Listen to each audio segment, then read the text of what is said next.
I had like a little mini satchel that was this big, and I just had full rain gear. And then when I get to the clubs, I'd rip it off and stuff it in my bag, right? Right. So like I was K-Way style. Yeah. So I was just ready. I was just ready for it when I was there. Meet up and like, oh, what do you do? Oh, I do this, and like, oh, here's my little card. Oh, look at me. Oh, look at you. Oh, cool. We should do something.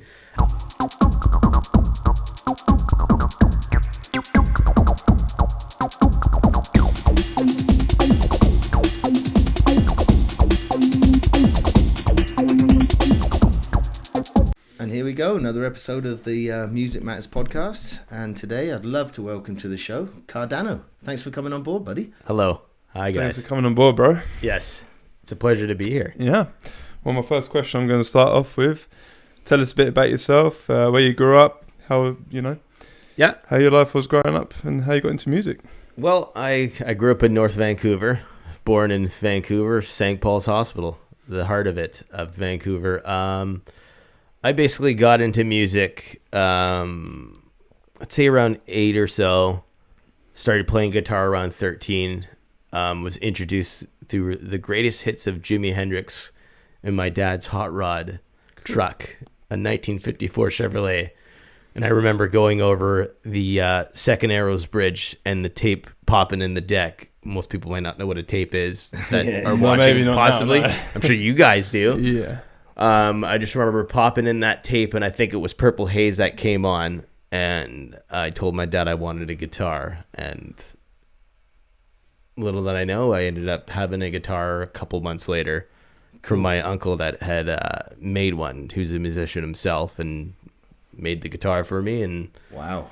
I started playing, and I think I played up till I was 16 years old and started getting involved with dumb stuff in high school, and then I lived in Deep Cove before. That's a nice spot. So it was more. It was more of a skateboarder paradise as a kid, and I skateboarded a lot. And then when we moved to Lynn Valley, we kind of it was a more urban feel. Kids were more into urban music. Mm-hmm. So there was this. I think it was at the time. It's like when 50 Cent was kind of in, so everyone was into 50 Cent and into the 90s gangster rap. So people were a little more different in that area of town. So playing guitar just wasn't cool anymore, sadly. So I kind of stopped playing the guitar and started writing on paper lyrics. Yeah. And eventually formed a rap group called Trade A with some friends, which I kind of don't want to talk about, but because that's a shame, because I really wanted to talk about that. Well, we can, but it morphed into that. I'm basically just saying in the sense of how my musical journey kind of came to being Kardano, but basically I got into that. I did one album with my friends, and I thought I was going to do like my own solo album. The tracks absolutely, some people may think it's cool, but I don't dig my own music most of the time. But eventually my brother was telling me that I should start DJing in town and playing house music in general. And this is the time where being a DJ wasn't cool at all, and electronic music wasn't even in at the time. Mm-hmm. But my brother was kind of around the scene, the early days of Blueprint and stuff like that. So he was involved with Alvaro and all these type of peeps, but I've never even met Alvaro in my life or any of those people at Blueprint in general. But my brother was affiliated with those people and played the early gigs back in the day with those guys. Cool. But I eventually got into being a house DJ. I had no idea how to DJ. I was producing a hip hop artist that he was black and native, so we ended up touring like the different Squamish Nation reserves and stuff like that around BC. Yeah. And eventually I ended up getting gigs on cruise ships, and this is kind of when the turn of doing dance music kind of came, was on the cruise ships, because I was doing touring the Mediterranean on cruise ships. So I was going to places like Mykonos. So it was just a dance music capital in Mykonos, that there was clubs everywhere. So I kind of got that bug through that. But I kind of a little farther, but my other love for dance music kind of came almost like how people get introduced through drugs. You know, you always hear the story that, oh, I did crack because of some girl. Well, I got into dance music because of some girl, you know. Okay. So you're quite well traveled then. Yeah, somewhat. I've been to Italy, pretty much all over the Med, Croatia, right? Yeah. So that, you know, Croatia's big with, you know, so that was the main reason that it just kind of stayed with me. Mm-hmm. How did you get straight off into producing then? Did you produce that first hip hop album with your buddies that we don't want to talk about? You know, we at that time I wasn't producing, so it was we were kind of in the studio with the guy that produced. Okay. And we would just say hit this note or hit that note or hit this note. So I wasn't producing at the time. The time where I started producing, where I got to a point where, because we were paying for studio time, and I just like, well, what's the point of paying for studio time when you can buy equipment that's almost the extent of paying for studio time? So I just started collecting studio equipment. And then later on, I wanted to utilize it and know how to use it better. So I figured I would take a course for audio engineering at Nimbus. You know, my mom was always pushing me, you need to go to school and post-secondary. And I don't really believe in going to college and all that type of stuff. I know it's just you pay so much money to go to it. And then most people who get these degrees don't even use their degrees. I mean, for me, I did an apprenticeship. Yeah. And, you know, I left when I was 16 and then I was earning and learning, you know. Yeah. I'm not saying that going to uni is bad, but I see what you're saying. You end up with a lot of debt. And I mean, I guess maybe I used the wrong words, but it's just like I wanted to do something that I knew that I was going to use in my life, and I always wanted something to do with music, right? Mm-hmm. I wish I listened to my mom quicker, because he says, you should do audio and film. I was like, no, I'm going to be a music producer. It's like, I don't know what I was thinking, but, you know, I felt if I listened to my mom earlier, I would have maybe escalated a little farther than I am now. But, you know, you just got to learn, you know. Life's a roadmap. Yeah, sure. I mean, like Craig says, every single time we meet, you know, every day is a school day. You know, it doesn't matter what time you start in life with music, with film, with anything like that. You know, you can start when you're 30, 40 and blow up in 5 years, or a younger age. It doesn't really matter at all. I think you just choose. Life is a way of just one door opens, another one closes, and that's the way of life. I mean, I don't even care in the aspects of blowing up. It's just more in the aspects of making a living and find something you enjoy, and enjoy it, right? Yeah. You know, the film industry it can be mentally taxing on some people, especially dealing with talent sometimes. Mm-hmm. You know, there's times where you can get degraded in front of the talent, in front of everybody on set. If you do something wrong, you got to be on it all the time. It's like, I basically say the joke that the film industry is the Army's gay cousin. And the reason why I say that, because everything's in military time on set, and that we're disciplined like the Army, that we need to get up and everything needs to be done like this and this, and it's got to be done fast, and it's got to be right all the time, right? Yeah. Just like the military, you can't make mistakes in the military, right? No. Else you'll die, right? Yeah. I'm just gonna say this now. I was in a commercial in the UK. Yeah. And it was for like someone like Best Buy. Yeah. It's equivalent, and same thing. Like everything was. It's not quite as high class as Best Buy, really. No, bad, is it? Come on, mate. It's a little bit lower class, mate, but isn't it? Going on set, it was like, and I'm like just an ordinary guy that's just got this gig, right? And they're like, let's go, and I'm like, okay, man, like I need to just totally like clarify what's going on here and just sort of absorb it all. It can be very overwhelming, but once you understand that system, it's a pretty cool system how it works. Yeah. And I mean, you know, I would say some cool advice with the film industry, in the sense of the music industry, is there's more discipline in the film industry, right? If you were to take that discipline and bring it to what you do in music, and a lot of people in town, I would feel our scene would be way up there, you know? The music scene? Yeah, our music scene. Yeah. Just because, in the sense of just the discipline that you have, in the sense it's like, because you can make a song in 12 hours in one day. I've done it before. It's not fun, but it's hard work. You know what I mean? But it's like, that's one thing I find the film industry has done for me, is discipline me in music. You know, when a label wants something, that it's done. And especially, let's just say, I mean, not people are aiming to work with majors, you know, but, you know, if you end up working for majors, there's very strict timelines, I'm right? sure. Yeah. You know, so, I mean, if you work in the film industry, it'll trim you for that, you know? Yeah. That's what I find. I'm just going to throw it out there. If anyone wanted to watch Brad in his commercial... like my famous moment of it was ever,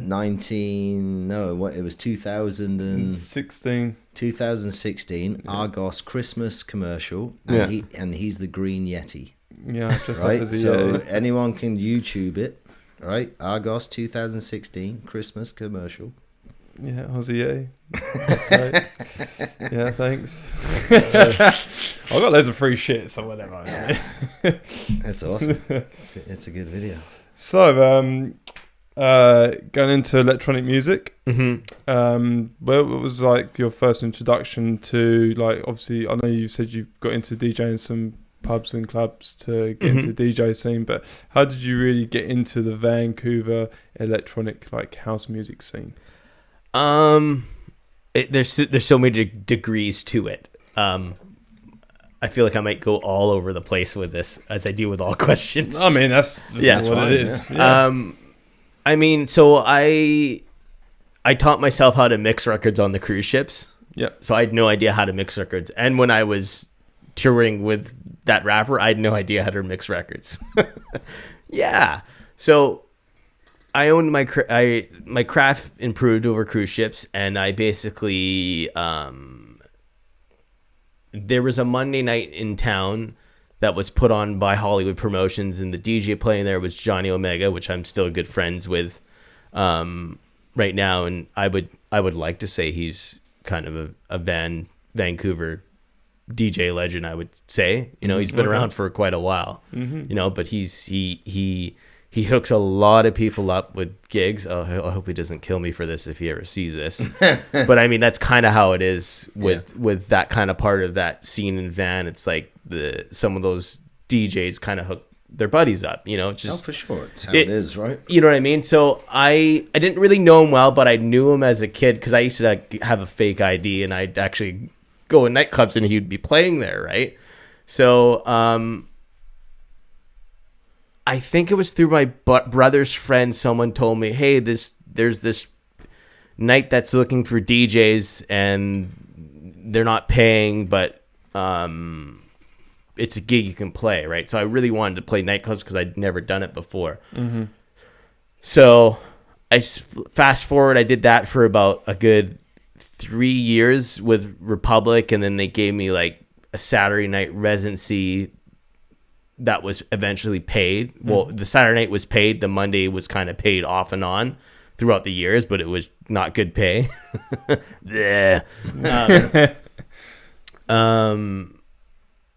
Eventually I got tired of it.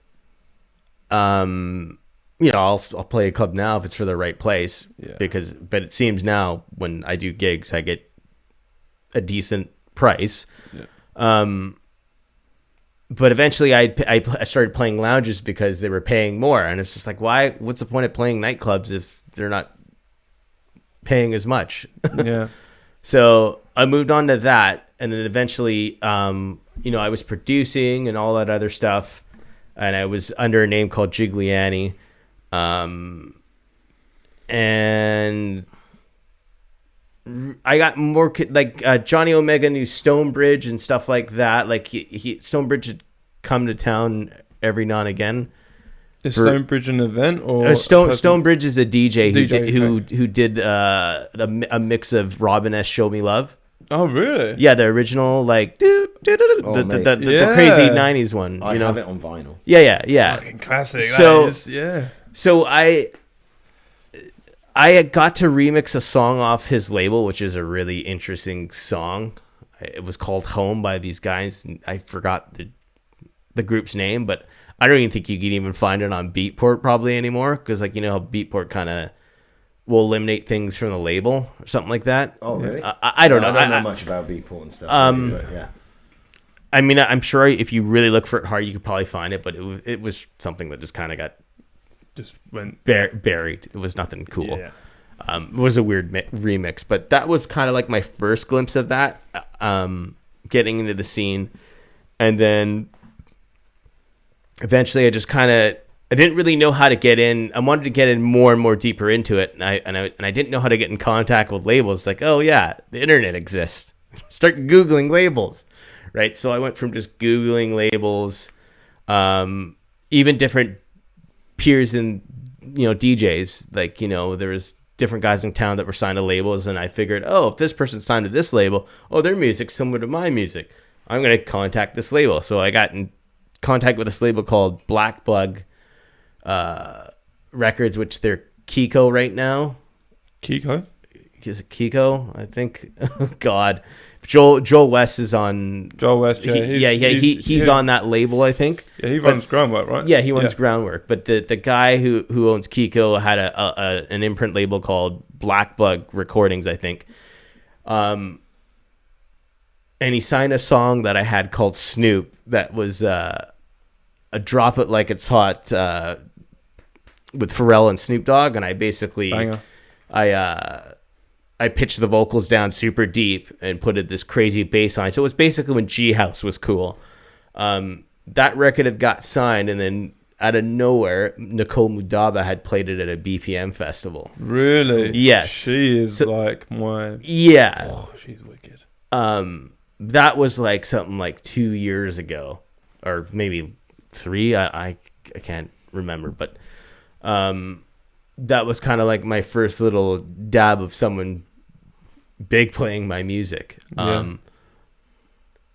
Other than that, I eventually changed my name to Kardano because no one could pronounce Gigliani. Probably most of the time it was Gigliani. So I said, screw this. It was similar to my last name. My last name's Del Giglio or Del Giglio, right? So I was like, oh, that's kind of cool. So I actually got that name given to me through someone in Las Vegas. My friend's dad in Las Vegas gave me that name, and I thought, well, that'd be cool as a DJ name. No, it wasn't. What about the Kardano? Where does that come from? The Kardano was more of a crypto thing. Yeah. I got into crypto in 2017, and then there was a crypto card called Kardano. I'm like, that's cool. I said, because I was trying to change my name for quite a while, and I just couldn't come up with anything. And I'm like, fuck, let's just put a K. Yeah. On the C. Kardano. There you go. But I mean, now I'm stuck with it, right? There's no point in me changing it because I feel like there's stuff going along with this name, so it's too late. Not that I want to change it, but I going back to Joel West and brands in Vancouver. Yeah, you had. I noticed you have played for like Monster Cat, Groundwork. Yes, you've done things for like that, and you also done like some competition for Music BC. Yeah, so the Music BC thing was a thing that Groundwork had with the Monster Cat event. Okay. So Joel with that competition, this is quite a while ago. I think it was 2 years ago. Yeah. The DJ set had to consist of only Canadian artists or local artists, right? Yep. So I only had won that competition. Joel had said when he picked me, he says, most of your music, pretty much all your music was Canadian, and a lot of it was local people. I don't know where that mix is now. I have too much content out to even know where things are now. Mm-hmm. Like, I don't keep track of it because I had that Gigliani name and now this Kardano name. Like, I do not keep track of the content anymore. I'm just like, it's another one. Cool. Yeah. Did it do well? Yeah. But that's kind of how I got to play that Monster Cat event, was through that Music BC competition that Joel had teamed up with Monster Cat. Oh, okay. So what is Music BC then? Music BC is kind of like they have an office downtown, and I've been a member every now and again, but you can like buy a membership, and I think it's like $20, and they basically give you like a Yellow Pages style book of everybody that's in town, from management to lawyers and stuff like that. Oh, cool. And you can kind of just look through this book, record labels. I mean, I've had the booklet. It hasn't really done well for me, but I the only reason why I feel is that my portfolio as an artist wasn't that big. I didn't know where I was going. I didn't know what I want, and I think it's hard for most artists to navigate what they want to do. You know, because most artists are like, "Oh, I need a manager." No, you don't. You need to do your own work and build your own self. When you can't handle what's on your plate, that's when you hire a manager. If you're going to have that mentality, well, managers going to start, if they're not nice, they'll just start stealing your money, the way I look at it, right? Yeah. Like I just feel artists have this thing on their head that they want to hire people to do things for them and for next to nothing. And most of the time, a manager is not going to want to take you on if you don't have revenue. Right? Exactly, yeah. I mean, sure. you know, managers always want 15%, right? So yeah, I mean, I think, you know, like even with myself and anyone, I think you have to build your own brand first to a certain size, obviously. And then most managers, I don't think, would ever even touch you until you do have that, like you say, that revenue and that totally you know, that certain amount of income coming in and the requests for you. So, and quickly onto that with the groundwork thing. So you got into groundwork because I noticed they do a lot of the music events, right, on a Thursday, where you submit your music and then you go there and the listening parties. Is that what it's called? Yeah, groundwork. Yeah, Groundwork. That's what they do there. Like I try to show up to those a lot, but I'm always working. But with film. But I do get lots of time off, and when I do, I usually like to submit my stuff and just let it go. Just let it go and hang out at those parties. Really, like they're really good parties, and the pandemic has just made it suck for that. You know, yeah, man. I loved it so much. Just going to Joel's groundwork things where it's just you submit your music, and you just sit and chat with people, and they just listen to your track, and you just meet new people on the scene. It's like, you know, and sometimes, you know, people from Monster Cat would show up there, you know what I mean? Or anybody that would show up at Joel's groundwork things. It's just a cool place to be. Like, I almost feel Joel's groundwork thing is kind of this primer of our scene right now. I don't think he actually realizes that he's really the foundation. He's really put a foundation on our scene here. I do not think I don't know if I expressed it to him. I feel he knows. I don't know, but I feel his groundwork is whoa. I feel his groundwork has just made a primer for the scene to bring people together. Because if you show up those to enough, you just know everybody. Just like, I don't know. It's and is it open to anyone? It is open to anybody. It doesn't matter if your music sucks or anything. Does everyone who attends, do they have to bring a track to play? Yeah, you got to. It's kind of one of those things. Well, I mean, you can attend and not have a track, but I mean, I generally, yeah. I mean, obviously, Joel goes through the songs and lets it in or not that it can be played. But I'm sure most of the time, I would say he picks a majority of them, right? Yeah. Like he gets a lot of music. I'm sure, right? Sure. And I'm sure it gets pretty hard to pick them out. But I mean, you could, like, I go to his groundwork events, and there's times where I don't even submit any music, and I just throw some money in the jar. Yeah.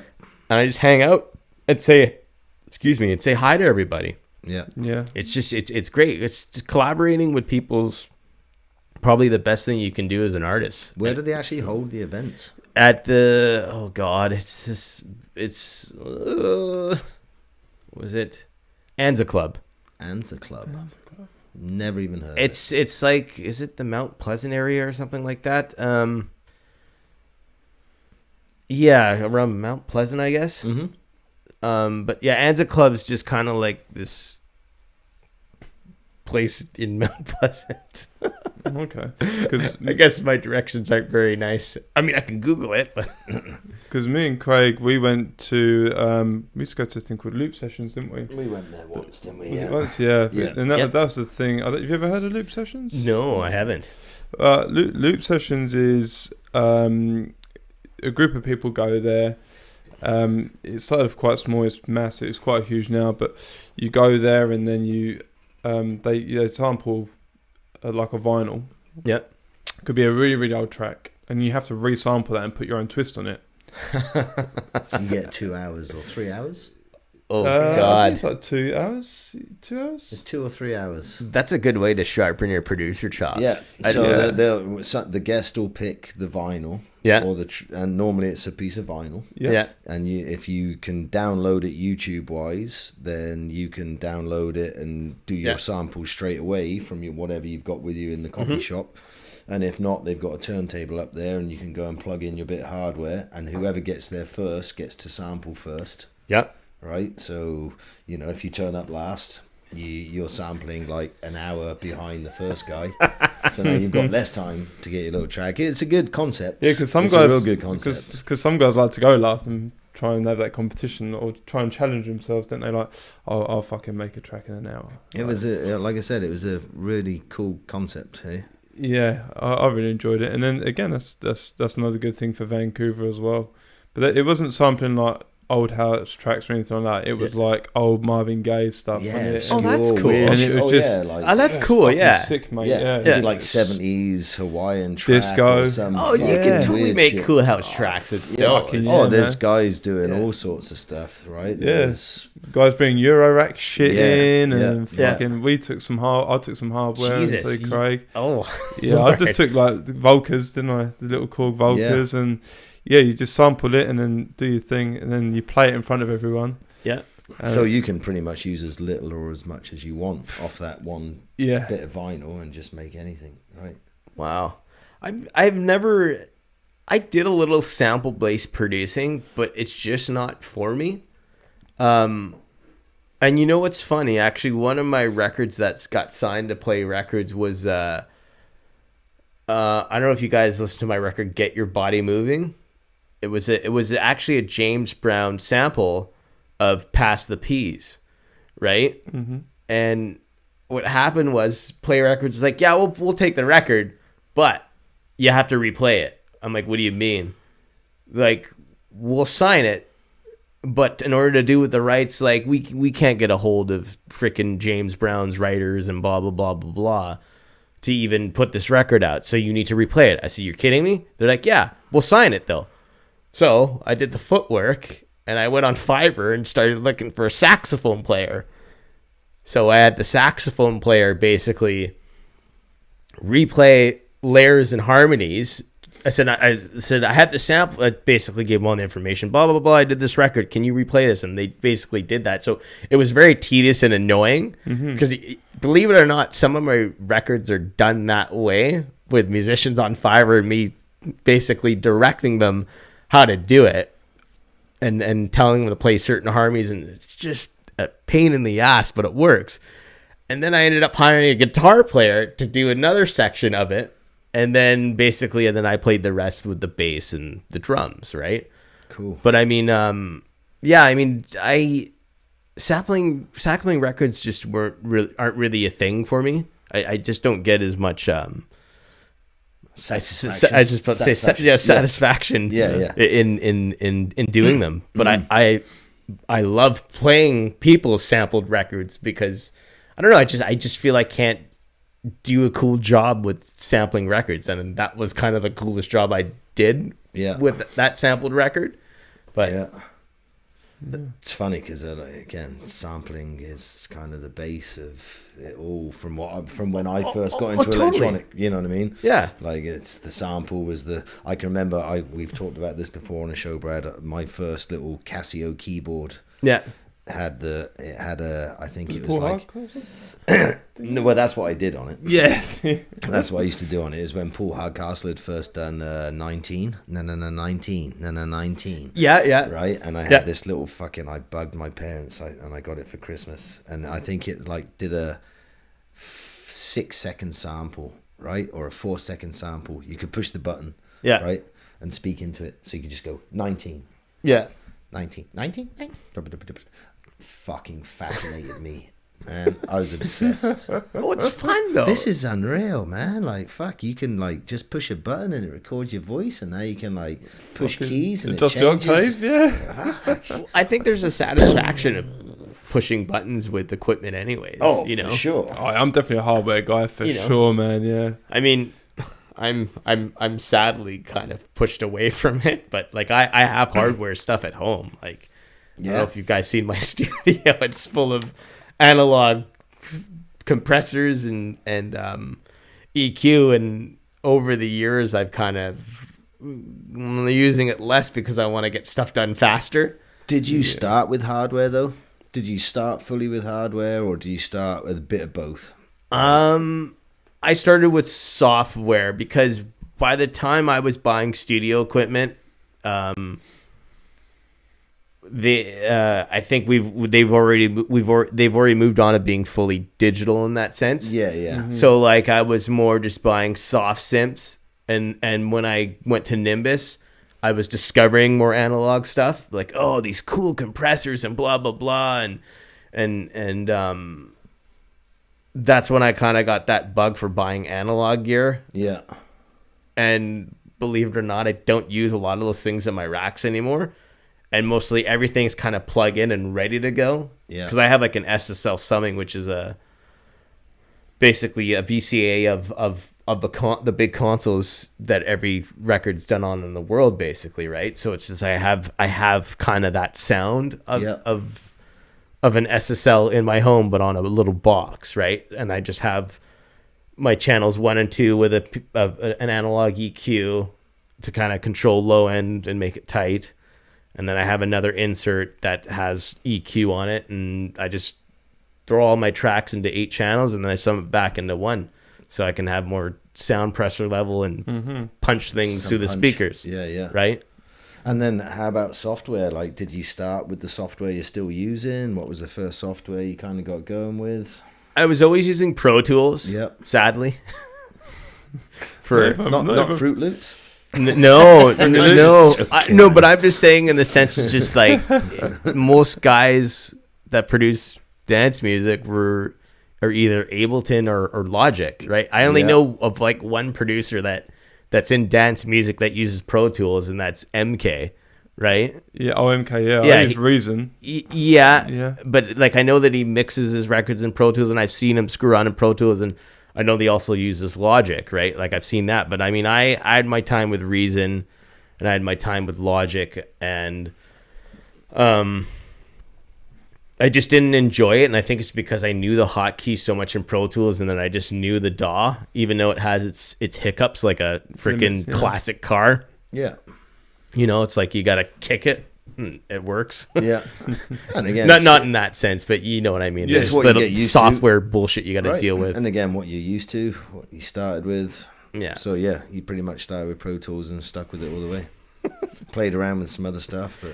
Yeah, I mean, I've had friends trying to push me into Ableton, and I know it's good. I know it's good. It's just I'm an old man stuck in my ways. Yeah. Like I know Ableton's good, but I find it's good for producing, but in the terms of how it works for mixing, because I've been in it, and like it just doesn't feel right for mixing records, you know. But it's an opinion. I mean, someone can knock it in your guys. Oh, for sure. Someone can knock it in your guys' comments on YouTube. And I mean, that's what it's for, right? Nah, I think everyone out there... Screw that Kardano guy. Everyone pretty much gets it out there that, you know, everyone gets comfortable with what they're comfortable with. You know what I mean?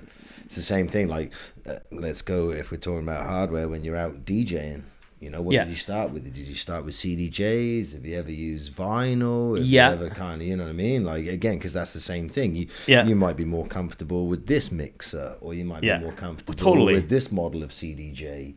Yeah. Or, you know what I mean? Oh, well, I like the 2000s and the 900 Nexus was pretty much like everyone else. But I mean, I was on Serato at first, and I remember when.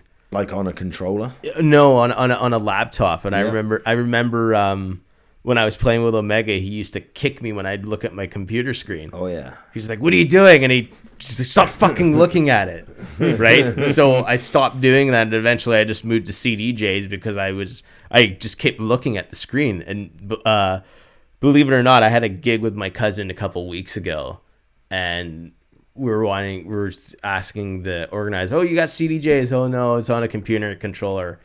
He's like, "Oh, well," my cousin's like, "Oh, I don't really want to show up and play this game, but we should just do it anyways," right? So we show up and play, and it's so distracting playing on a computer. It's like it's in front of your face, and it's just like you just don't feel the music like you do when just rocking your headphones. You know what I mean? Yeah. Like you feel the music a lot more when you're mixing.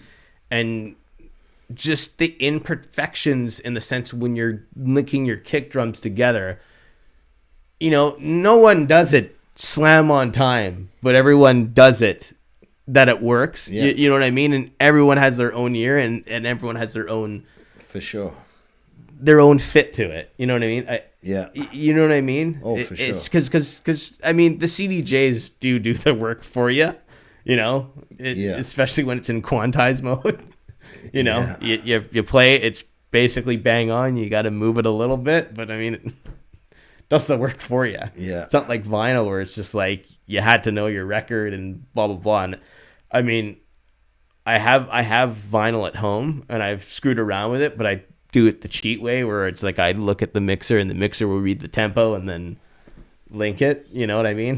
Yeah. Vinyl's making a big comeback though, isn't it?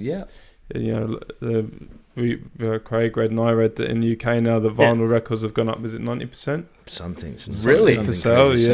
Yeah. Sales for vinyl has just shot back up again. Is there a lot of hipsters buying it then? No, I think it's all old folk like me, all in their late 40s. Yeah, over COVID. Reminiscent It's from back in the day. Yeah, it's getting big, but I'm going to go back a little bit with the DJing thing. So, what festivals have you played, and what one like sort of stood out to you the most, or what was your favorite one that you've played or you've attended? Believe it or not, I've never played a festival. Okay. Believe it or not, I've never been to a festival really in a crowd. I've only gone to conferences. So I've gone to EDM Biz, which was in Las Vegas. Okay. Will not go again because people are too screwed up on drugs when you're trying to do business with them. Yeah.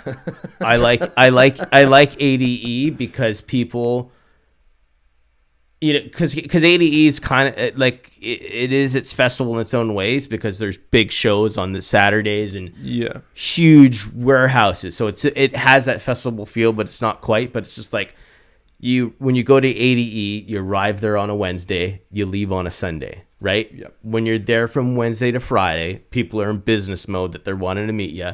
They're not fucked up when they're talking to you. I mean, they probably are, but it's just more civil when you're there. Yeah, it's more professional. Yeah, it's just more professional. I just That's found probably a good word. Professional, right? I just find EDM Biz when I went to that conference, which is like EDC week. It's just I didn't dig it. It was just people are, and it's just you're in Las Vegas. I get it, right? Yeah. I mean, ADE is obviously well known, as you know, right? Yeah. And everyone goes there, pretty much from all over Europe. Yeah. And obviously from North America. Yeah. But yeah, a lot of people go there for, to learn things, to try out new gear. They have gear setups. And I noticed that you went to ADE in 2018. Am I right? 18 and 19. 18 and 19? Sorry. No. Yeah. Would it be? Well, we had COVID-19, right? So I've been there 2 years in a row. So yeah. 18. That was COVID was in 2019. Yeah, so it would have been probably around 2018. I guess so. I'm so confused. It's probably 2018, 19-ish, because COVID really sort of started. Yeah, I guess like COVID, because it's all a blur now. Yeah, it is. Because it wasn't. Weren't we in like lockdown 2020 or something like that? Yeah, that's Yeah. when it really got yeah. shitty. So then I did get. So then I would have been at ADE in 2019, and then Right. when we got to 2020. Yeah. We have our disease of February or our virus and blah blah blah. So yeah, I guess it was 2019. So going Whatever. There we go. YouTube comments again. Yeah. I'll just turn them off. He doesn't know his shit.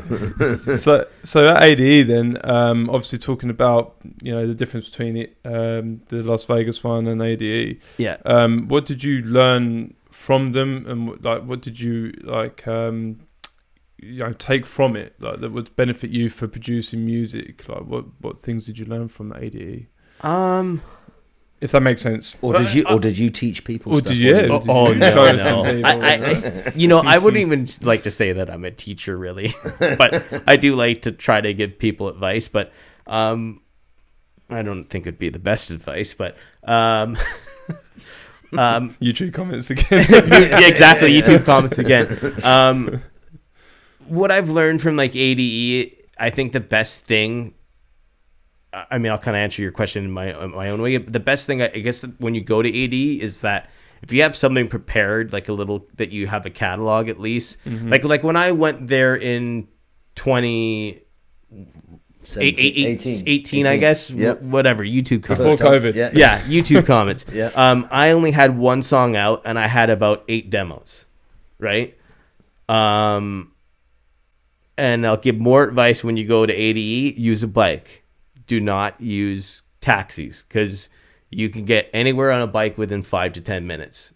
And wear rain gear, and you're fine. And that's what I did. I'd go to nightclubs. I had like a little mini satchel that was this big, and I just had full rain gear. And then when I get to the clubs, I'd rip it off and stuff it in my bag, right? Right. So like I was K-Way style. Yeah. So I was just ready. I was just ready for it when I was there. So the first year was kind of a thing that I didn't know what was going on, so I was sniffing things out. So it was more of a thing that knowing the area. So it's like there's this one place that was kind of like I really forget the names of the places, but they're always based in hotels. Have you guys been to ADE or anything? No, I haven't. I really wanted to go, but obviously moved here. Yeah. So like, the year I went, record labels were in hotels. Like they just post their office in the hotels, and you can just kind of just go in there and talk to A&Rs or heads of labels. And there's like another place where just like people don't really have names for themselves, and they kind of just meet up and like, oh, what do you do? Oh, I do this. And like, oh, here's my little card. Oh, look at me. Oh, look at you. Oh, cool. We should do something. And there's kind of other hotels where it's like the big time people hang out, and like they're not wearing their badges, but if you know who they are, you know who they are. Yeah. You know what I mean? Mm-hmm. So, there's like tiers of levels of networking that I find in ADE, right? And I learned that the first year because I didn't really take much home with me, but I went there with low expectations. Yeah. Right? So the second year of going there, I had a little more of a catalog. I put one more song out and then went there with more demos. And then I went there with a brand USB stick with the Kardano name on it. Look at me, I'm Kardano, hi. So I started handing them to random people, and I was at a Roger Sanchez party, and I was so put off because here's Roger Sanchez, a legendary DJ. Legend, exactly. Yeah. Everyone, dance floor. Literally, this is the fucking gig. I'm there. I'm like, I don't really go on the dance floor, but I stand on the side and I kind of just groove, right? Yeah. But like the dance floor was just this the whole time. It's heartbreaking. It's heartbreaking. I had no. It's like here's Roger Sanchez playing this dope fucking house set in this hotel in Amsterdam of this like this perfect shaped room, awesome sound system, and no one's paying attention. Here are these people that are from Canada on this side. This lady that has just this crazy looking hair, right? That's just dyed. Didn't know who she was, right? And then there's this other guy that's with her, like two other guys and a girl, and they're the only ones moving, going nuts, and they're like, and they're just moving, right? I got put off about this party because it was just stupid, right? So I left, and I went to this other club that Janine Ferris was hosting a night there. Okay, yeah. So I get on my bike, and then I had some homies from the UK that I meet there. They took the cab because they just don't know that they should take the bike when they're in Amsterdam, but the previous years they ended up doing it, right? Well, we're English and lazy. Yeah, but he was like, it was fun. It was I'm just gonna ride a bike. it was just so funny though. They were just saying, next year we'll rent bikes, but whatever. So I went to that club, and guess who shows up? The people from Play Records. But so the person who had the dyed hair was Melly Fresh, and she's done tracks with Deadmau5, and she's basically discovered Deadmau5, right? She wasn't there, right, at the Janine Ferris party, but she was at the previous party, right? Yeah. So I ended up talking to that guy that was moving crazy. It was the label manager of her label. And I talked to them. I go, oh, hey, blah, blah, blah, blah, blah. And it was the placement guy named Sam who gets, like, placement for films with music on their label. Okay. And he goes, do you know who we are? Like, we Play Records. I'm like, I don't know, but like, we probably like, if I look at the catalog on Beatport, I might know your guys' label. Well, you should know who we are. I'm like, okay, well, here's my demo. And the label manager was just absolutely drunk. He's like, yeah, I'll take this. Don't worry, I'll listen to this. I'm like, okay, I had the lowest hopes. So I go check out the label, and I'm just like, oh, Deadmau5 had the start of his career on this label here. Like, it has all those like cool tracks like After Hours and Hey Baby with Melly Fresh. What's that? Not exactly. Was that on that label? I think that was more the ultra. Was that ultra stuff? I think I don't remember all. Okay, sorry. But it was Faxing Berlin was the big hit on that label. Yeah. Right. So I ended up finding out that was that label, and then I emailed the label manager the next day, and I go, oh, hey, man, thanks for taking my demos. Believe it or not, I actually listened to your stuff. I'm like, okay. And I emailed him back saying, I don't think you were going to listen to it. Oh, no, I listened to it, right? He goes, all your tracks are great.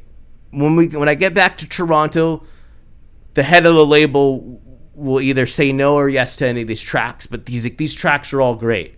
There's definitely something in here we'll sign. I said, okay, cool. So I think it was 2 weeks later, and I got the email.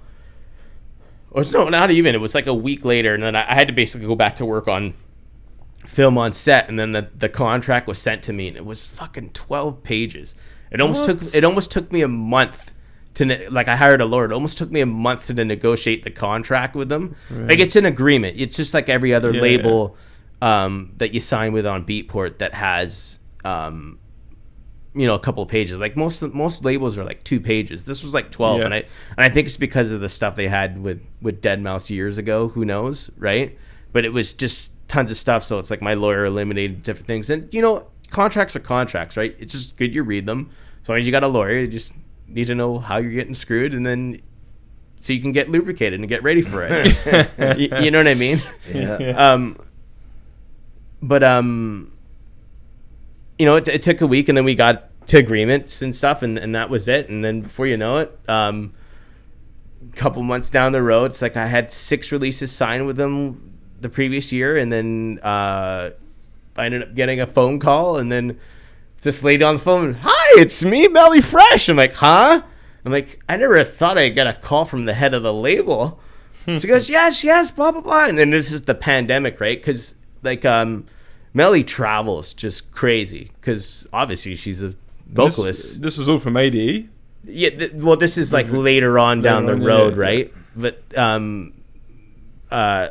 during the pandemic, like she had contacted me, and we talk like all the time over the phone, basically. Wow, crazy. And that's how we ended up doing tracks and stuff like that. But I guess my question extreme just drifted on to something else in this story. It's so good, yeah. with the film industry then. Let's go into the film, because I'm quite intrigued to know how you got into film, and you do sound for film, right? Yes. And then the transition. Sorry, Brad. Yeah, go on. But the transition from, music into the film. Where was the kind of, Well, I've always done extras work as a kid, and also my mom's like is in the wardrobe department, so like we're in the union called IATSE, which is basically does all the big films around the world. I'm a member too, brother. There you go. I've never worked for them though. But I'm a member. Sorry. So I basically got into that through my mom, in the sense of just I did set decoration first. Yeah. Because it's That's like a good gig apparently. Oh yeah, because it's like it's the labor part of the set, right? So it's just like no one stays all the time. People are just, they don't want to stay, because like, dude, you're listing furniture for 12 hours a day. Like, who wants to do that? Right? But I mean, it's good pay. So I mean, I got my membership through that, and then I switched over into sound. And what helped is because my mom's in wardrobe and sound work really close together. Really? Yeah, because like you gotta wire the actors and put these little wires on them in their clothes, right? Didn't even think about that. So it's you got to tell the wardrobe department, can I like put the wire right here or blah blah blah? Or it's like some actors don't even want to know that they have it on. Yeah, it's like, especially like feature films where it's like you almost got to sew it into the costume. Like you work some pretty high profile people, and some of them don't even want you to be around them. Yeah, it's like the equipment needs to be done and before.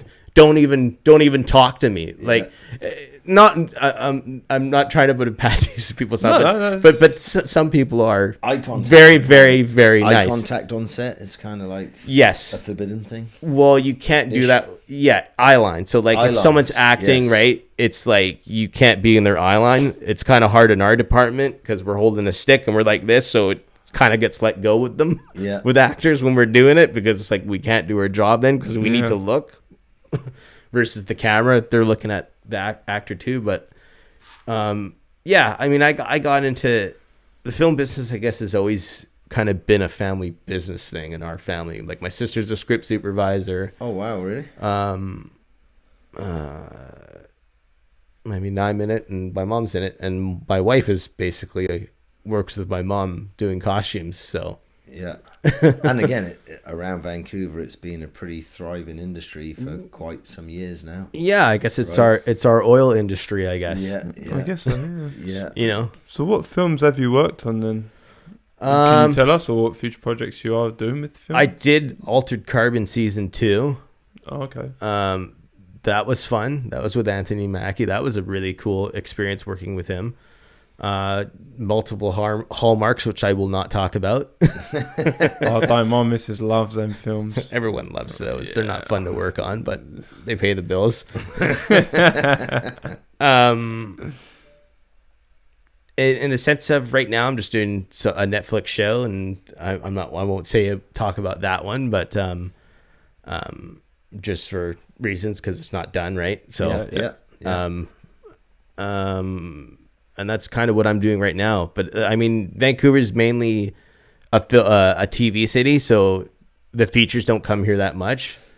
And the people who get the jobs in town for the features, they're the same people. They're the ones that have done it for years. Yeah, I've worked on, I think, 2 features in my career in film, and I was lucky to get on them because of, and even the mixer who got the job was lucky to get it in that sense, because it's just. The feature jobs goes to like maybe 2 or 3 mixers in town. Yeah. Versus, TV's just kind of like a free for all, and it's moving so fast. Like TV's just like this. Yeah. That you get in, you get there. Where it's like a feature, it's just like, oh, it's the morning. Okay, let's hook up the mics. Let's have everything ready. Oh, 2 hours has passed. Oh, there's only a page of dialogue, where it's just like. TV, there's like 10 pages, and it's let's go. Oh, things aren't working that well. Who cares? It's fine. Let's go. It'll work. No, fucking hell. I mean, I've only, like I say, been in my commercial advert thing, but it was pretty, like I say, commercials are like that too. Yeah, it was. What was your best experience doing film? Like, what like the best experience you've had on working on the best film you've enjoyed? Like, what's your favourite project you've worked on in film? I tried to think of that question really hard when you were. Sorry, I didn't really say. No. When because I obviously asked for the questions to get myself prepared, and I had a hard time thinking about it. But I guess maybe I don't know what the best moments are. Well, the best TV show, I guess. The best TV show I'd say to work on was Altered Carbon. Was And why was that the best one? Just because you worked with Anthony Mackie and stuff. Yeah. I liked it because he threw parties for the crew. You know. Oh, really? Yeah, it's just like that was the kind of cool part about it. The only thing that was not the greatest about it was the hours, but I kind of got out of it halfway through because I was having a kid. So the sound mixer I was working for was just like, you got to, we'll let you go when your wife's ready to have the kid, and then you'll come back after, right? And that was when the hours were getting crazy. I mean, the hours were still crazy. That's the only thing. Because pretty much once you're there till director says cut. Yeah, pretty much, right? Yeah, it's like it's 12-hour days, if not longer, right? And the thing is, it's like with that show, it's like it was all. What was worse about that show is like it was all indoor, and it's like our call times would be like 2:00 in the day. It's just like, oh god, now we're gonna be home at 2 a.m. Yeah. It can just be taxing on the body, right? I mean, it's kind of like work, isn't it? It's kind of pretty. It's actually pretty much why I didn't get into it was because at the time I had I'm an electrician by trade, right? Yeah. And I had a couple of friends one of them had worked in it years ago and then went back to it, and then a friend of mine, we both went and did the Fort McMurray oil sand thing, and then he kind of came back down to Vancouver and was like, well, I can get okay money doing this too. Yeah. And he was like, join the union, right? Yeah. So I did, just because he bullied me into it, peer pressure and all that, right? And then I kind of looked at it. I was like, I had my daughter was younger at the time. I got one child. She was younger at the time, and I was like, I can't commit to those hours. Oh, no, totally. I had to get it from daycare. I had to be here at this time. And if you've got to do that, the film industry is not really the industry to get into. Oh, totally. You need, if you don't have your family or just other people to support you, which absolutely, I have the family that helps me with the kids, then it works. Yeah. But it's like Brad said, it's pretty much shift work. You know, you're looking at that kind of lifestyle. Right? Well, I say the same thing about the techno guys. Like, I can't fucking play a set at fucking, hey man, come play a set at 3 a.m. till 6. You know, I like being the daytime guy at the beach.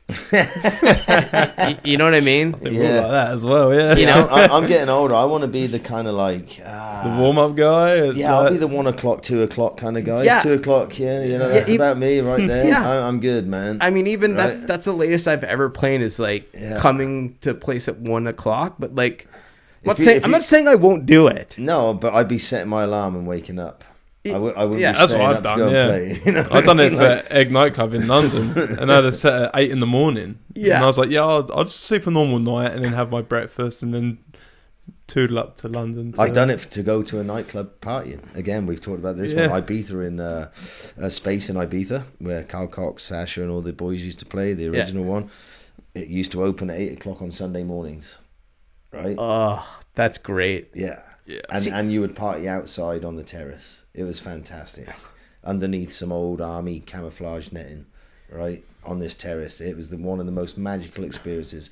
And a lot of people, no shit, me, would stay up all Saturday night. You'd get there and you'd be there on Sunday morning. You'd be like, oof, look at the state of that guy, man. Because they've been out probably since Friday. For 36 hours. You know what I mean? They've probably been out since Friday fucking night.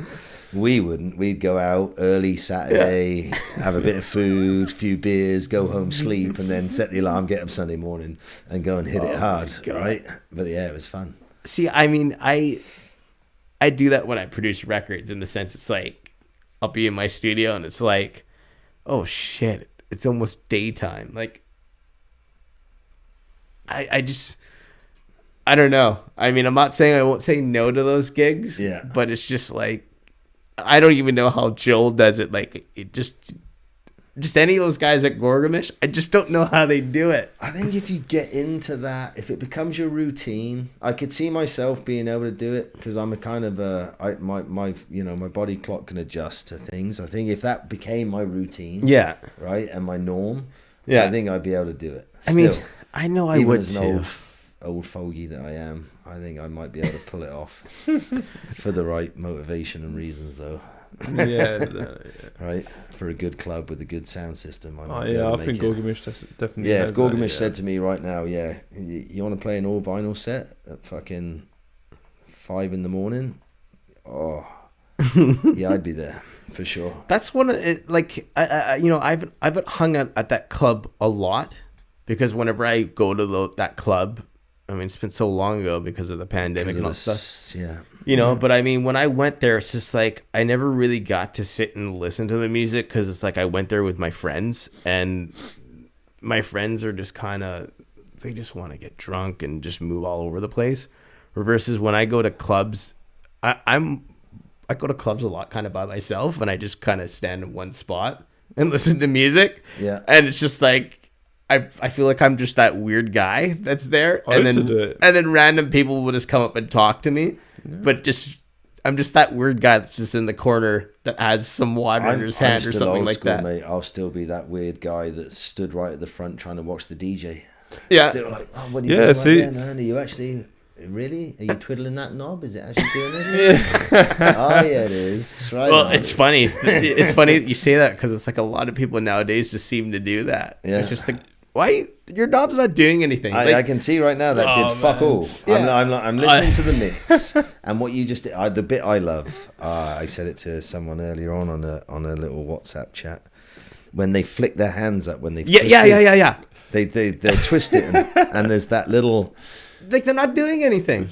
And I'm like, I uploaded a meme yesterday, and it's called it was here's the new knobless mixer. Yes, no. So you're not a self-consumed. someone else. So you're not a self-consumed wanker, and there's 100% no chance of you. It's a 2-channel mixer with just 2 faders and a crossfader. No gain, no like mid top, and you know what I mean.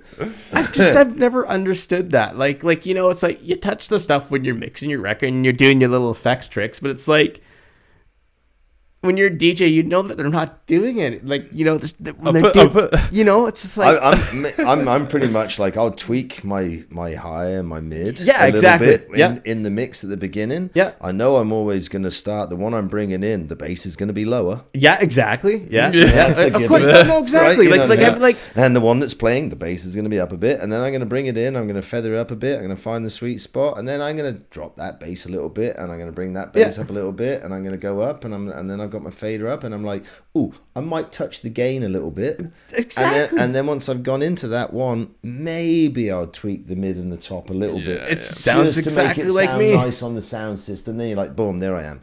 And then you're into the next mix. Yeah, I mean, right? Isn't that just the 101? It's pretty much the 101. I mean, that's what I do. It's like right? you mix the record down, you trim the low end down, right? And then it's like, when you're probably seeing me touch knobs on my set, I'm either prepping it, going, oh, I didn't put the low end down, so I'm prepping it for the next track. Absolutely. And maybe I might do that fucking annoying filter thing, but I do it on when it's proper. High and low pass is pretty much the only filter Everyone loves that. Yeah, everyone loves the high and low. Maybe a bit of echo or delay, but for me, it's on that meme. I put the knobs of lava because people like this. Yeah, that's what I'm saying. Yeah, man, it's that flick, right?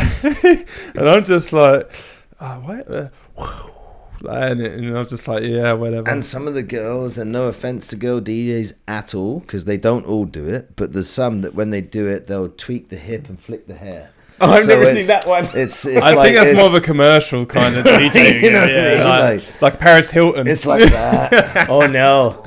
Do you remember the footage of just the guy coming out of the decks of that Paris Hilton stuff?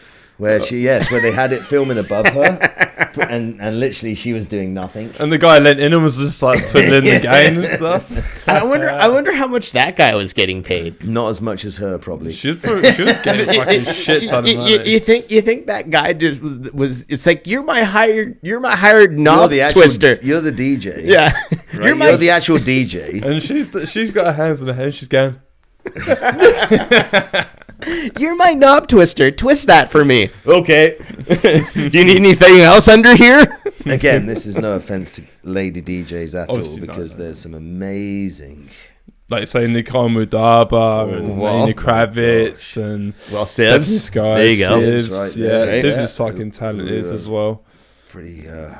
There's a couple of talented female DJs in town. I'm forgetting their names. There's Yuri. I know the Yuri. Yuri. There's one more I know. There's a chick that I did with. I played with the other day at a gig for Vantech Group, and her name was Chrissy S, and she was really good. Her set was wicked. Mm-hmm. Yeah, she was really, really good. But yeah, like Craig was about to say, Vancouver has some really talented like female DJs. Oh yeah. Yeah. I'm trying to remember. I know there's like one more that's just like. What, in Vancouver? Yeah, I'm trying to name like my top favorite females in town, which is Sibs is one of them, and Yuri, and then there's oh god. Yeah. Now we've put us all on the spot. I know. It's fine. YouTube comments are like, you boys are fucking just cutting. Yeah, nothing. YouTube comments. He could never finish the question. He thinks he knows his stuff, but he doesn't quite know his stuff. How about, this is like going, woo, rewinding way back almost from where we've been going, but that's okay. When you're going to go out and play a set, how about this one? Do you always pre-plan your set and have it pretty rigid? That's what you're going to play? Or you take you stick with you and you've got your crates in there that work. You got this crate and this crate and this crate, and you'll be a bit loose and play to the crowd, or are you pretty rigid? I'm, in a sense, play to the crowd type. Mm-hmm. It's interesting having this discussion because I just talk with different DJs. So basically, I always like to look for new music, as all DJs do. Mm-hmm. I think when they get told to go play a set somewhere. Mm-hmm. So I'll try to find new music, and then I'll have the folders that say kind of the start, the mid, and the hype, or just some dumb thing, and explosion. I don't really play like crazy. I'm very just kind of chill and funky in it. I like to tease people and we're going. Like I play as fast as about 124 BPM. Okay. Yeah. I think the max you'll ever see me play is 126. Okay. Nice and real deep, eh? Yeah, I just will not go any harder or faster. I used to, and it's like it's too annoying to me, and I'm tired of it. But like I have my stuff in crates, and like I'll watch the crowd and just kind of dig what they want. Yeah. And that it works out, and like I think I was saying in the conversation with you before, it's like I only play 2, maybe even one of my original tracks when in there. And you know what I find what's funny about playing my original tracks is that I feel they get really good reaction, and people have no idea what the hell it is. Yeah, but I feel most of the time people have no idea what the fuck you're playing anyways. Yeah. But kind of going back to with the phone thing, like you guys have said, is people are like this, right? And now you got things like Shazam. Yeah. And when you're playing tracks, everyone's like Shazam, Shazam, Shazam. But then when you play tracks that are not released, they're like, oh, actually, I might have to go back like in the old school and lean over. Well, that's almost like, and you're like, just fuck off. Like, it's like a new version of the white label. Yeah. Right back in the day when you get the vinyl out. Yeah. Everyone used to try and look at what you're playing. Yeah. Right? Because again, it's the same thing. Yeah. It's the generation after generation. You try and find a track that's not been played before. Yeah. You're going to go and play a set on a Friday night. Really, you want to have some things in your bag that maybe they haven't heard. You're going to play some shit they have, the fillers and all that. And then when you play something they haven't heard, fuck, man, you hide that. Oh, totally. Guys would be looking over. Sometimes we would cover the label over fuck you, man. Yeah. Oh, well, I mean, You'll find that shit. You know what it is now with that? It's basically if you're a producer, you're kind of doing that. You know, Yes. that's kind of what I did with that. Yeah. Playing that party with my cousins. It's like I played stuff that was just unreleased, and I was like, wow, this is a good reaction. You know, because I mean that's kind of the thing now, or that you have your buddies that you know that produce. Like, hey man, what's the hottest thing you're making? Can I please get a copy? Yeah. You know, where most of your friends And might then not, that might way not you want to can- give it to you. And You know? even then, like, even if it's not the final product, Yeah. you can, people using that, you'd be like, right, okay, this build up didn't really get the reaction that I kind of thought. So perhaps I need to layer up a bit more on the build up and, you know, just fucking really get it going. I think with the availability now as well of software and hardware, that there is more producers than there was back in the day. Well, it's like you had to have money, right? Right? Yeah, back in the day, you had to have buddies that had some hardware, right? There was like Cubase. Fuck me, man. Like, really, Cubase was the first bit of door. Or do you remember EJ? Cubase was before EJ. It was, I remember yeah. EJ. I know You used to get it in Cubase, cereal but EJ I don't know. Steinberg Cubase, that was the one, man. And again, it was fucking black and white screen, man. Only a few people had copies of it, right? I knew a guy that had a Moody copy. Moody in England means naughty, stolen. Yeah, right? yeah. That's fine. Pirated. Yeah, so he had the Moody copy. and minimal hardware, right? And it was, it just wasn't as, and you didn't have YouTube. You couldn't go on and look at I have so much to say learn, about now. and to learn this shit. You know what I mean? Like the first time I went around my buddy's house that had Cubase, I was like, what the fuck is this, man? Yeah. Never seen a door before in my life. Yeah. Had no idea about structure or anything. Yeah. Still don't, to be fair. Yeah. You know what I mean? But I think just the availability now, fuck me, people can use their iPhone, man. There's amazing apps now. iPads now, Your iPad, there's amazing apps that can totally. actually produce a half decent sounding track if you know how to use the app. Oh, totally. I mean, that's the thing. It's like you can just dump things, and you know how to. If you know how to semi-engineer with dance music, I feel it's good enough. Like, it's funny in the sense of just people asking questions like, how do you mix stuff so well? You know, the interesting thing I find becoming a better engineer in music is just sitting and listening. Because I mean, if you were to intern at a big studio back in the day, I mean, there's still some of them around, obviously. You only learn by sitting there, and then if the engineer would kind of, hey man, you want to twist this knob or plug this compressor in for me? Listen what or this does. Yeah, or patch this in. It was a listening thing, right? Yeah. So like now you have more power at home, really, in the sense of just you can watch people on Future Music. Like that's how I kind of got better. Like school didn't really help me that much. School only just gave me Fundamentals, maybe? the fundamentals. Like the funny thing is I knew the fundamentals. I'd learned hotkeys, and they basically just, it made me more confident of what I was doing with routing Maybe and whatnot. enhanced it a little bit. Yeah, but it's like it didn't do much. I learned more that when I was just going on YouTube and watching people produce and putting fundamentals, remembering stuff from school, but just mixing over and over again just got you better. Like some people think it can happen overnight. It's a thing that your ears just get sensitive from listening over and over and over again. It's like, it's almost weird because it's like when you get good at mixing, it's like people think you're deaf because I got my hearing tested and it's fine. Yeah. And it's like when people talk to me, like sometimes I can't understand what they're saying to me.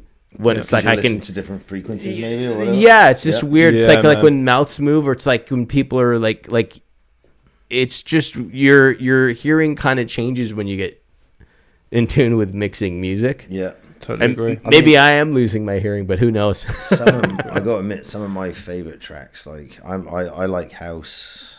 I mean, I grew up with sort of old school hip hoppy electro stuff, and then got into rave, and then it went from early rave into house, found house, love house. Yeah. Still like some trance and stuff, and love techno too. Yeah. But house music. But one of my favorite tracks, it's Alias. Yeah. Follow Me. Yeah. Real deep. They were gospel singers. It's horribly produced.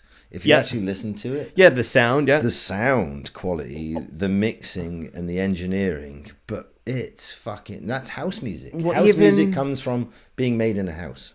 Yeah, but what was it? You know what I mean? Even the bigger records, like the God, Also, like even Marshall Jeffers' "Move Your Body," like that's not a great. That like the sound, Like when the you sound, actually listen to the sound quality is like Yeah. not that great, but it's a great record. Yes. Yeah. You know what I mean? Exactly. Fantastic.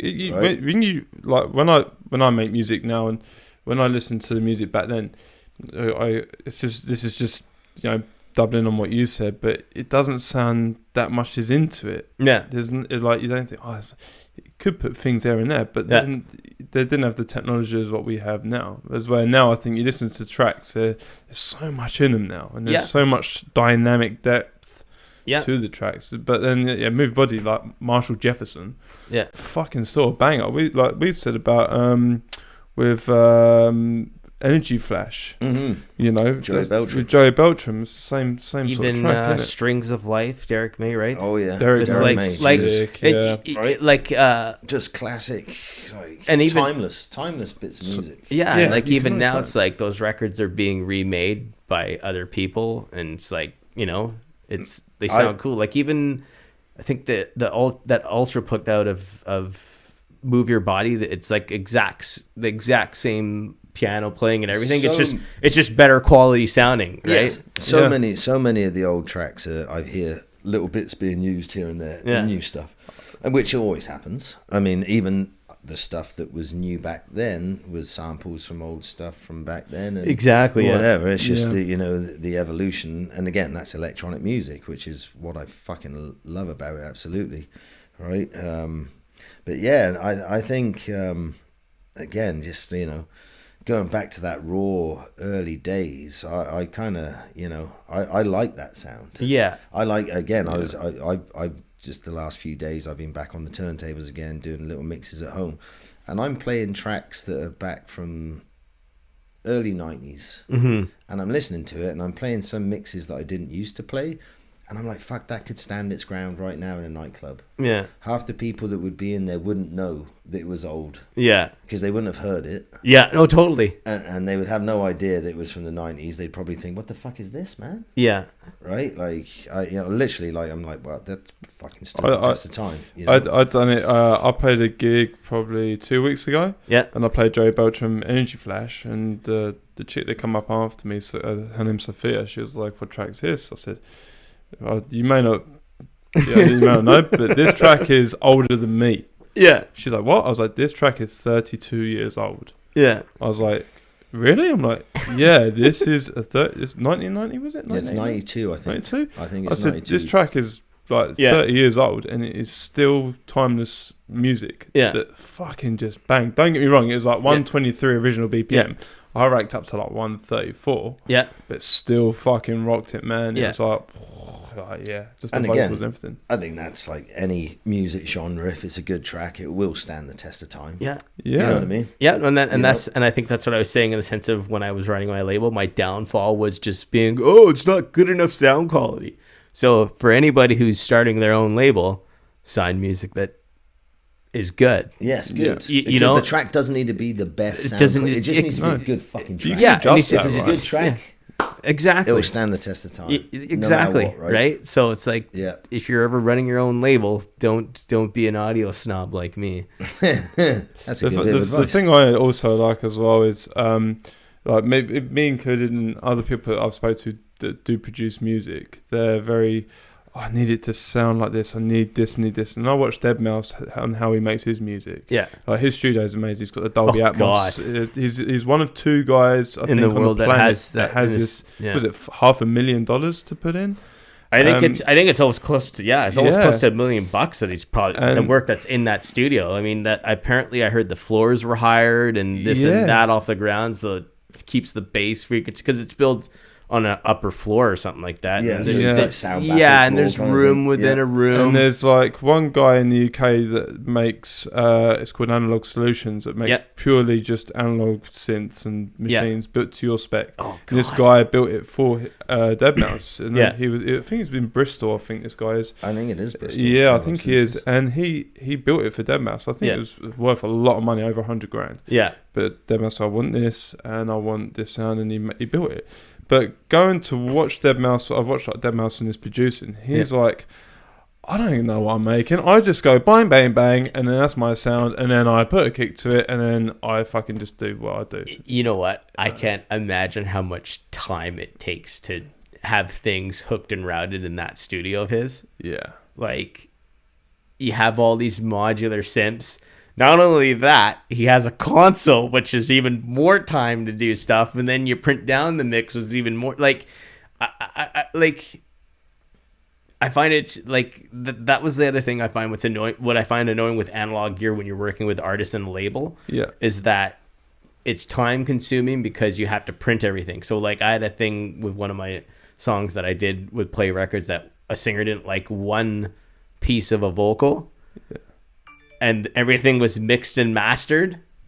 I had to take my time and go put all the routing back onto my analog gear and do everything again, which is almost 45 minutes to an hour just to do that. Just to set it up. Just to set it up. Yeah. Versus if you're all digital, it'll take you like 2 seconds, right? 5 minutes. Yeah. So like the mastering engineer that I hired is all digital, luckily. If I hired a guy that was analog, you'd say, well, I got to charge you $40 to do this.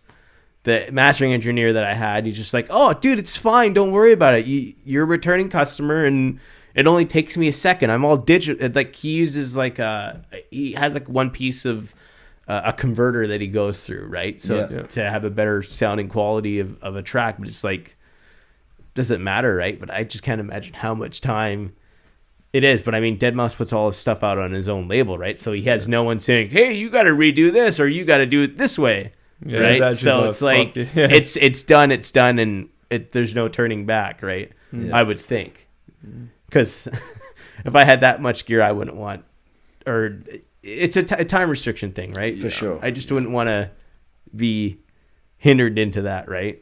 But so I'm going to ask the question: what's your future plans with your music journey and your DJing and film? What's the future? As of now, I finished that show I'm on in April, and I'm just kind of floating around doing weekend gigs in town. And Melly's trying to fill the calendar up with touring stuff after, because we have an 8-track album that's done with multiple artists. It's just like 8 different artists from Canada. Yeah. Tyra Jajuda, Billy Newton Davis, who's done vocals for Deadmau5, Melly Fresh, obviously done vocals for Deadmau5. This lady named Tabby, who was Rick James' backup singer back in the day. Do you guys also remember the show Big Comfy Couch? Yeah. She did some of the nursery rhymes. No way. So my daughter's almost 16. So when she was little, Big Comfy Couch, I had to go to the stage show for fuck's sake. So I have a song with her on my album. I have a song with this guy named Marcus Carey, who's from Saskatchewan, who's who lives here. Another person from Toronto named Alicia. We're trying to finish the record, but she's in the UK, and we're trying to link it. She's like 3 hours away from Melly's studio in England. What's Alicia? What's her name? She's not a DJ? No. She's from Toronto.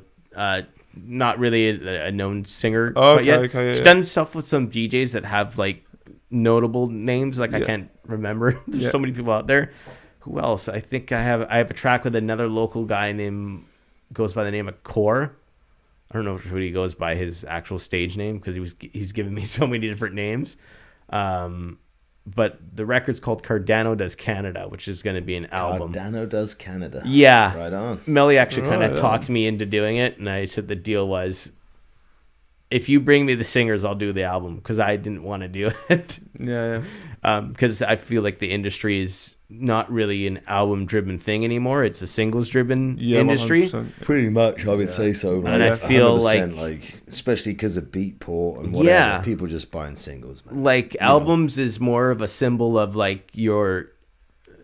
Like, hey, this is kind of me. It's almost like letting people into, like, you, in the sense you're kind of showing off your attitude, or a signing out thing as well, or a signing out thing, or hey, I've made it, You know what I mean? Like I'm towards the end of my career or whatever, and here's an album of all my greatest hits. But that's kind of what it is. It's kind of what it is now, really, right? Yeah. But it's like you know, it's just I just find with this album that I did.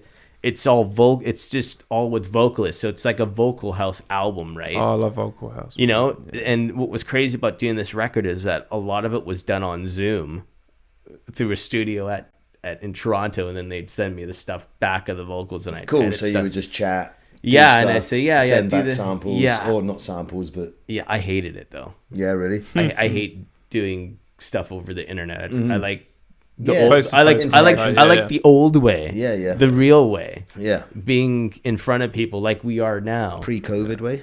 Yeah, it's just it's probably the hardest thing to do is producing a record over Skype and telling someone what to do. Yeah.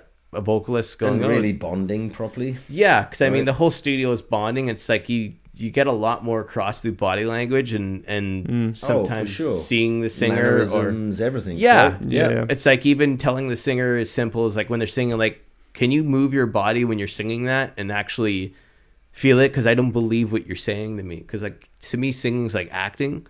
Was it like? Yeah, you know, it's like yeah, you know what I mean. It's like if a singer's not singing, like I remember I was telling a singer, can you a thing I like to say to singers a lot, can you sing it and be the words and make me believe what you're saying? Because I don't believe what you're saying. They're like, okay, and then all of a sudden they start moving their body. Yeah, you know. Yeah. I think that's the way to go for getting the best out of people's vocals, for sure. Absolutely. Yeah. Well, I think we'll finish it up there. Yeah. Yeah. I'll tell you what, Cardano, thank you so much. Thanks so much for coming on, man. It's been great chatting. Yes. Yeah, you've been a great... Maybe we can catch up in the future once you've done some new productions. And yeah, maybe we can get some studio stuff going on if you want to. Why not? Yeah. Yeah. I mean, other than that, I don't know. I'm off for a couple of weeks with film, so there probably might be some gigs to fill in that slot, and that's about it. Maybe next time you're doing a DJ set, we'll come and watch you. Yeah, your biggest fans. Right. Yeah, I'll stand at the front watching. Yeah, he's twiddling the knobs, Brad. He's doing all this. He's fucking doing that shit, Brad. Look at him. No, if he sees us, he might do it on purpose. Yeah, there's Brad and Craig. Yeah, that's when we get the cameras out. Go on, Brad. Shazam. Well, thanks again, buddy. Yeah, thanks. Appreciate it. Man. Really appreciate it. Yes.